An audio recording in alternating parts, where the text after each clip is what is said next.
Perjuangan mendebarkan. Shin Tae-yong buat gebrakan besar, kick off versus Irak dipindahkan, bagaimana pemain abroad bertahan di tengah ujian adaptasi yang mengerikan. Heboh. Jordi Amat resmi bergabung dengan timnas Indonesia, pasukan Garuda kian tak terkalahkan. Apa yang membuatnya lebih kuat? Detailnya akan membuatmu terpesona. Benarkah kutukan? Yance Sayuri takjub, dipanggil timnas Indonesia, malah selalu terkena cedera. Apa yang terjadi? Bombastis.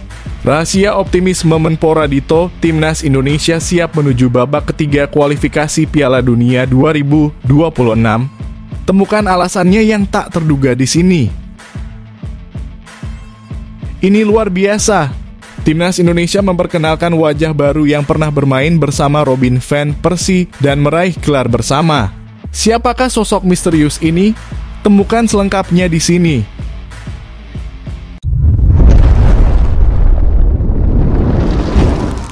Sebelumnya mohon subscribe channel ini dulu supaya nggak ketinggalan berita terupdate timnas Indonesia.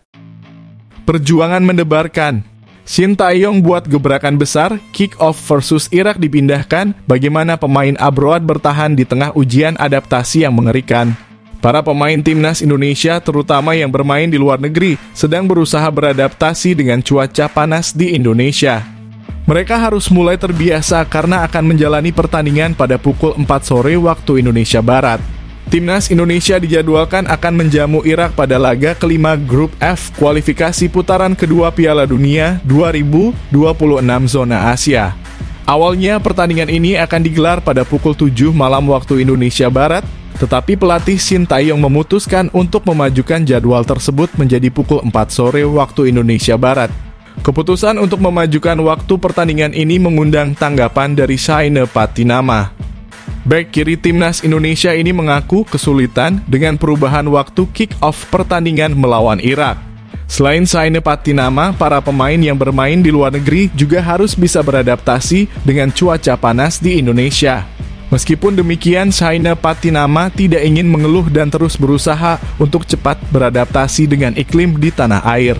Sangat sulit, itulah kenapa kami berlatih dengan keras, kata Shaine Jumat kemarin.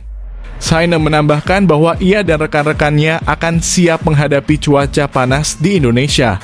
Ia percaya bahwa pemain timnas Indonesia akan bersikap profesional untuk menjalani pertandingan demi membawa tim merah putih meraih kemenangan. Kami adalah atlet profesional dan kami akan beradaptasi dengan baik. Kami akan siap dengan cuaca panas. Jadi, saya pikir kami akan terbiasa, tegas Shaine.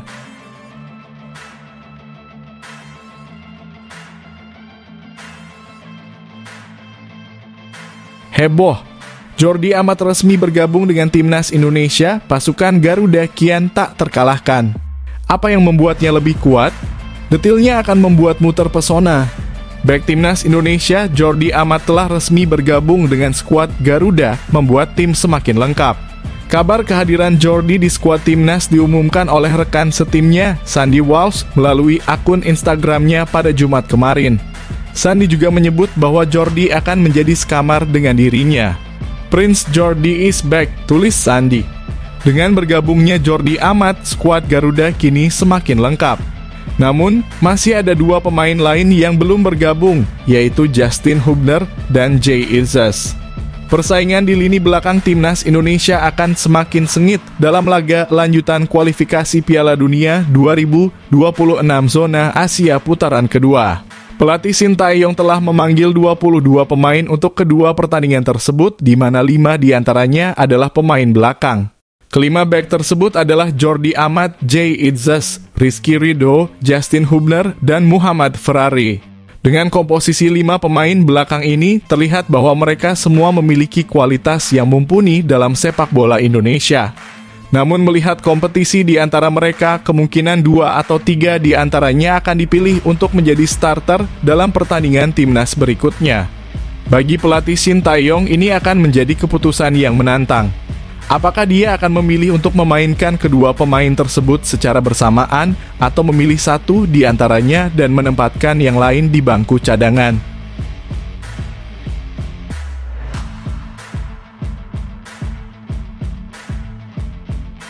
Benarkah kutukan? Yance Sayuri takjub dipanggil timnas Indonesia malah selalu terkena cedera. Apa yang terjadi? Temukan jawabannya yang menyentuh di sini. Yance Sayuri akhirnya berbicara setelah dicoret dari timnas Indonesia karena cedera. Yance tidak dapat ikut bermain dalam laga melawan Irak dan Filipina karena cedera yang dialaminya. Manajer timnas Sumarji mengonfirmasi hal ini pada Jumat kemarin. Awalnya, Yance sempat memenuhi panggilan timnas Indonesia dan hadir sejak latihan pertama pada Selasa lalu. Namun saat menjalani latihan ketahanan, Yance tiba-tiba jatuh dan mengalami cedera pada kaki kirinya sehingga harus keluar lapangan dengan kaki diperban. Setelah dipantau oleh dokter selama 3 hari, diputuskan bahwa Yance harus dipulangkan. Sebagai pengganti Yance, pelatih Shin Tae-yong memanggil pemain Madura United, Malik Rizaldi. Setelah dicoret, Yance menyampaikan kekecewaannya melalui akun Instagram pribadinya. Pemain asal Kepulauan Yapen ini merasa heran mengapa ia selalu cedera setiap kali dipanggil timnas Indonesia. Bergabung bersama timnas Indonesia adalah suatu kebanggaan tersendiri bagi saya. Dalam sepak bola, cedera adalah hal yang dihindari atau tidak diinginkan setiap pemain. Ini adalah sesuatu yang saya pribadi tidak ingin alami. Namun entah mengapa setiap kali dipanggil untuk membela timnas Indonesia, saya selalu mengalami cedera. Apakah mungkin belum rezeki saya untuk membela timnas Indonesia? Dalam pengalaman ini, saya akan fokus pemulihan dan semoga pemulihan saya berjalan cepat, tulis Yance. Ini bukan pertama kali Yance dicoret dari timnas Indonesia karena cedera. Saat Piala Asia Senior lalu, Yance juga gagal bermain karena cedera.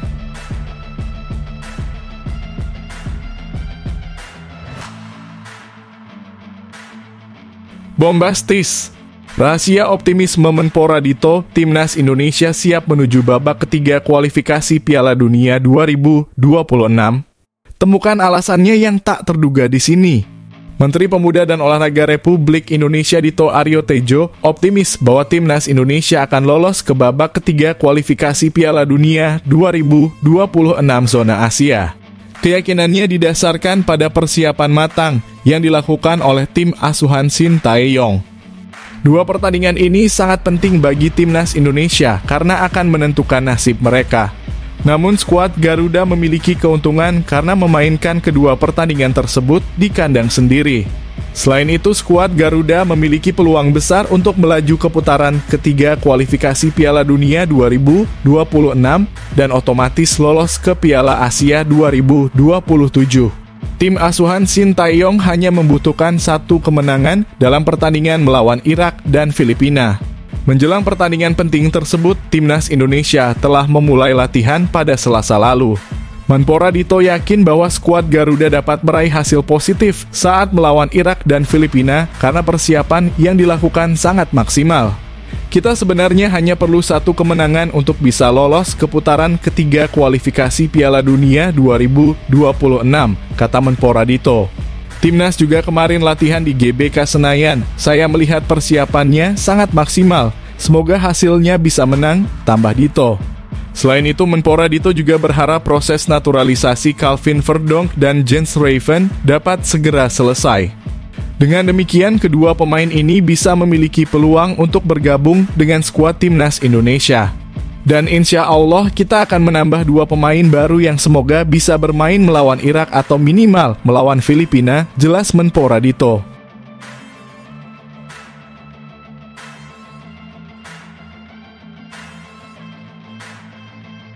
Ini luar biasa. Timnas Indonesia memperkenalkan wajah baru yang pernah bermain bersama Robin van Persie dan meraih gelar bersama. Siapakah sosok misterius ini? Temukan selengkapnya di sini. Timnas Indonesia mendapatkan tambahan pemain baru dalam latihan di Stadion Madia pada Jumat kemarin. Pemain tersebut adalah Calvin Verdonk yang berasal dari Belanda. Calvin Verdonk ikut berlatih bersama timnas Indonesia sebagai persiapan untuk menghadapi Tanzania dalam laga uji coba serta melawan Irak dan Filipina di babak kedua kualifikasi Piala Dunia 2026 zona Asia. Pemain yang lahir di Dordrecht 27 tahun lalu ini masih dalam proses mendapatkan kewarganegaraan Indonesia. Jika proses naturalisasinya selesai, Verdonk akan menjadi kekuatan tambahan bagi timnas Indonesia. Calvin Verdonk bermain di posisi bek kiri. Ia memulai karirnya di tim muda Feyenoord. Dan selama di Feyenoord, ia sempat dipinjamkan ke beberapa klub lain sebelum akhirnya pindah ke klub Portugal, Famalicão, dan kini bermain untuk NEC Nijmegen.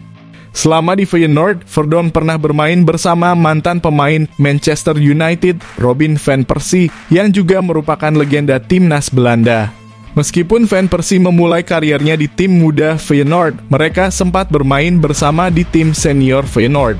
Menurut Transfermarkt, Verdonk dan Van Persie bermain bersama dalam 10 pertandingan di Eredivisie musim 2018-19. Selain itu, mereka juga satu tim dalam 3 pertandingan di KNVB Beker dan 1 pertandingan di final Johan Cruijffschaal musim 2018-19. Di final Johan Cruijffschaal 2018-19, mereka bermain bersama selama 84 menit dan Feyenoord berhasil meraih trofi tersebut dengan mengalahkan PSV Eindhoven lewat adu penalti. Verdonk menjadi salah satu penendang penalti dalam pertandingan tersebut. Verdonk mengaku merasa senang bisa berlatih bersama timnas Indonesia.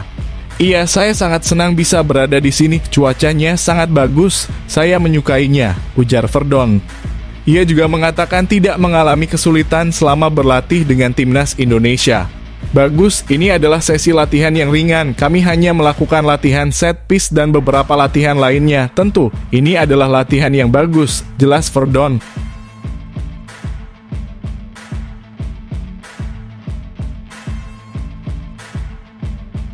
Wah, terbongkar. Shin Tae-yong dikabarkan bakal raih kenaikan gaji hebat bersama timnas Indonesia. Mengapa ini terjadi? Penjelasan lengkap dan mengejutkan di sini. Pelatih timnas Indonesia Shin Tae-yong akan segera mendapatkan kenaikan gaji. Hal ini diungkapkan oleh anggota Exco PSSI, Vivin Cahyani.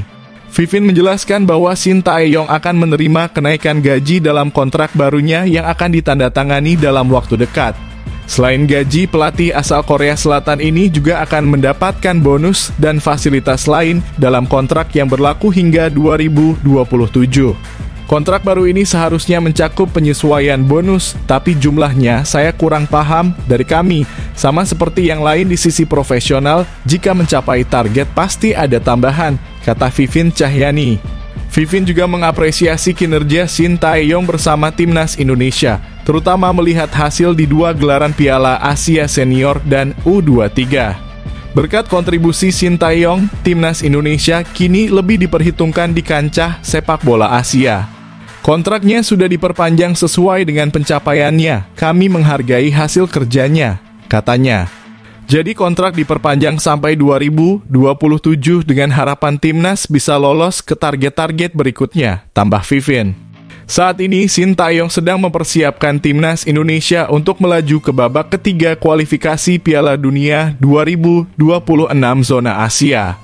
Timnas Indonesia akan bertemu dengan Irak pada 6 Juni dan Filipina pada 11 Juni 2024 di 2 laga terakhir grup F kualifikasi Piala Dunia 2026 zona Asia.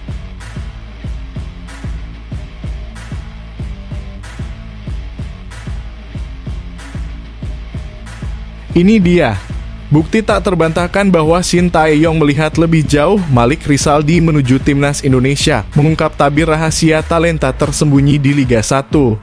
Pemanggilan Malik Rizaldi ke timnas Indonesia memiliki arti penting. Ini menunjukkan bahwa pelatih Shin Tae-yong tetap memperhatikan talenta bagus di Liga 1 Indonesia. Selama ini banyak yang beranggapan bahwa Shin Tae-yong kurang memperhatikan liga domestik karena jarang terlihat di stadion menyaksikan laga Liga 1 Indonesia. Sebaliknya, ia lebih sering berburu pemain ke luar negeri, termasuk Belanda dan beberapa negara Eropa lainnya untuk mencari calon pemain naturalisasi. Namun anggapan tersebut terbantahkan dengan pemanggilan Malik Rizaldi ke timnas Indonesia. Meskipun Shin Tae-yong terus mencari talenta keturunan di luar negeri, ia juga memberi apresiasi kepada pemain lokal. Malik Rizaldi awalnya tidak masuk dalam daftar 22 pemain timnas Indonesia untuk agenda Juni 2024. Namun pada Jumat kemarin, kabar baik datang bagi pemain berusia 27 tahun tersebut.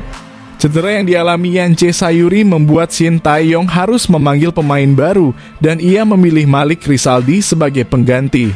Jika dilihat dari performa, pemanggilan Malik Rizaldi sangat layak. Ia tampil sangat bagus untuk Madura United, membawa timnya lolos ke final Liga 1 dengan mencetak 13 gol dan 4 assist. Pemanggilan Malik Rizaldi membuktikan bahwa pemain yang tampil bagus di Liga 1 Indonesia juga akan dilirik oleh Shin Tae-yong. Ini memberikan harapan bagi talenta lokal bahwa pintu timnas Indonesia terbuka bagi semua pemain. Sebelum Malik Rizaldi, Wahyu Prasetyo juga mendapat panggilan dari Shin Tae-yong setelah tampil apik untuk PSIS Semarang. Namun Wahyu Prasetyo kalah bersaing dengan pemain tenar seperti Jay Itzes dan Justin Hubner. Bermain di luar negeri memang menjadi nilai plus bagi pemain untuk mendapatkan panggilan ke timnas Indonesia, tetapi ini bukan satu-satunya kriteria. Saat ini ada beberapa pemain yang bermain di luar negeri yang tidak dipanggil oleh Shin Tae-yong seperti Sadil Ramdhani, Nur Hidayat Haris Elkan Bagot, Yanto Basna, dan Ronaldo Kuatah.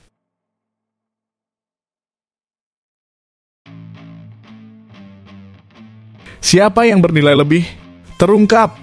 Perbandingan gila antara nilai pasar pemain timnas Indonesia dan Filipina yang diperkuat pemain naturalisasi. Perbandingan nilai pasar pemain timnas Indonesia dengan timnas Filipina yang diperkuat pemain naturalisasi menjadi topik menarik, terutama karena kedua tim akan bertemu lagi dalam laga terakhir grup F. Putaran kedua kualifikasi Piala Dunia 2026 zona Asia. Pertandingan ini akan berlangsung di Stadion Utama Gelora Bung Karno, Jakarta pada 11 Juni 2024. Dua laga terakhir grup F sangat penting bagi timnas Indonesia yang masih berjuang untuk lolos ke putaran ketiga. Menjelang pertandingan antara timnas Indonesia dan Filipina, menarik untuk membahas nilai pasar kedua tim, terutama karena banyak pemain naturalisasi di kedua skuad. Berdasarkan laman Transfermarkt, nilai pasar timnas Indonesia mencapai 255,08 miliar. Tom Haye menjadi pemain termahal di skuad Garuda dengan nilai pasar 52,14 miliar. Selain Tom Haye, Sandy Walsh juga memiliki nilai pasar tinggi. Gelandang Cafe Mechelen ini bernilai 26,07 miliar. Beberapa pemain lainnya di skuad Garuda yang memiliki nilai pasar tinggi antara lain Jay Itzes, Jordi Amat, Saine Patinama, dan Ragnar Oratmangoen. Dari pemain yang bermain di kompetisi lokal, Rizky Ridho menjadi pemain dengan nilai pasar tertinggi, yakni 6,95 miliar. Bagaimana dengan timnas Filipina? Berdasarkan laman Transfermarkt, nilai pasar timnas Filipina jauh lebih rendah dibandingkan timnas Indonesia, yaitu hanya 72,13 miliar. Timnas Filipina juga diperkuat banyak pemain naturalisasi. Pemain termahal di skuad Filipina adalah Michael Baldisimo dengan nilai pasar 6,95 miliar. Kiper mereka, Nigel Etheridge, memiliki nilai transfer 5,21 miliar. Kiper Persib Bandung, Kevin Ray Mendoza, juga masuk dalam daftar pemain dengan nilai pasar tinggi di timnas Filipina, yakni 3,91 miliar.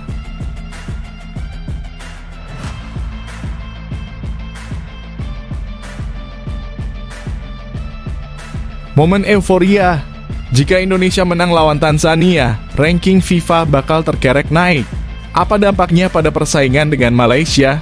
Detail seru yang bikin merinding.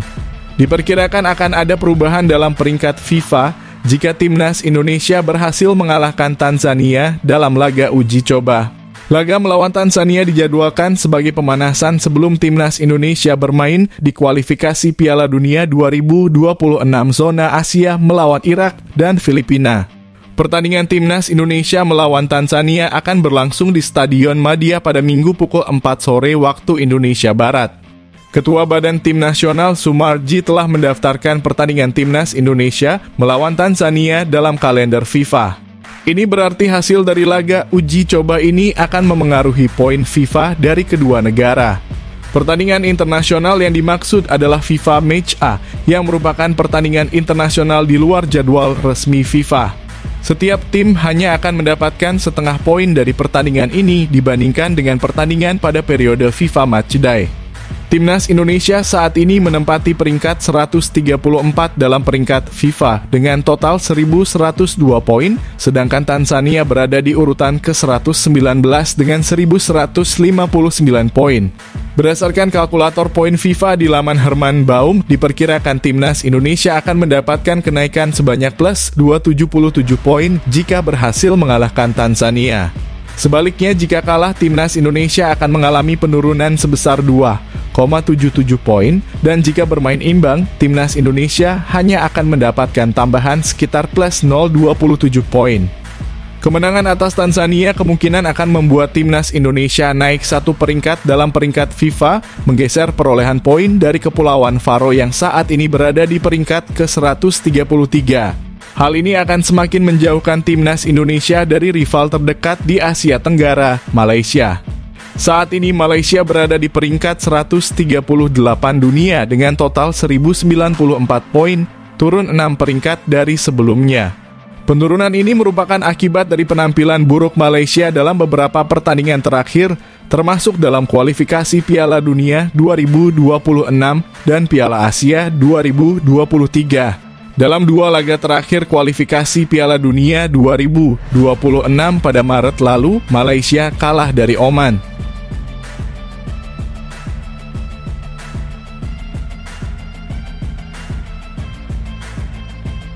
Skandal mengguncang. Strategi kontroversial Timnas Malaysia dengan pemain pelapis menghancurkan mimpi Piala Dunia 2026. Mengapa keputusan ini jadi bencana besar? Tim nasional Malaysia harus meraih kemenangan saat menghadapi Kyrgyzstan pada matchday kelima grup D agar masih mempertahankan peluang lolos ke babak ketiga kualifikasi Piala Dunia 2026 zona Asia. Namun kendala muncul karena mereka tidak dapat mengirimkan skuad terbaik saat bertandang ke markas Kyrgyzstan yang mengakibatkan pertanyaan apakah Malaysia akan tersingkir di babak kedua. Sejauh ini Malaysia berada di posisi ketiga dalam grup D bersama Kyrgyzstan, Oman, dan Taiwan. Dari 4 pertandingan yang sudah dimainkan, Harimau Malaya mengumpulkan 6 poin. Namun, Malaysia tertinggal dari Kyrgyzstan dan Oman yang berada di posisi pertama dan kedua dengan masing-masing 9 poin. Dengan selisih 3 poin dari kedua tim tersebut, Malaysia harus memenangkan kedua pertandingan tersisa untuk tetap berada di jalur lolos ke babak ketiga. Pertandingan tersisa Malaysia adalah melawan Kyrgyzstan dan menjamu Taiwan.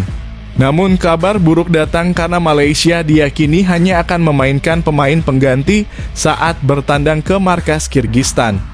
Beberapa pemain kunci Malaysia seperti Darren Lock, Arif Aiman, Syafiq Ahmad, Romel Morales hingga Faisal Halim diperkirakan akan absen. Oleh karena itu, Kim Pen-gon dipaksa untuk mengandalkan pemain pengganti saat menghadapi Kyrgyzstan. Darren Lock, striker timnas Malaysia, menyatakan bahwa ada beberapa pemain yang cedera sehingga pemain yang sebelumnya jarang mendapat kesempatan bermain akan dimainkan. Ia berharap para pemain pengganti itu dapat memanfaatkan kesempatan tersebut sebaik mungkin dan siap untuk bermain. Lock menilai ada sisi positif dan negatif dari situasi ini. Para pemain pengganti akan merasa tertekan, tetapi di sisi lain, tim lawan mungkin meremehkan mereka. Lock berharap Malaysia dapat memanfaatkan situasi di mana Kyrgyzstan mungkin meremehkan mereka yang datang dengan pemain pengganti. Oleh karena itu, Lock berharap rekan setimnya dapat tetap fokus dan memberikan penampilan terbaik tanpa terlalu merasa tertekan.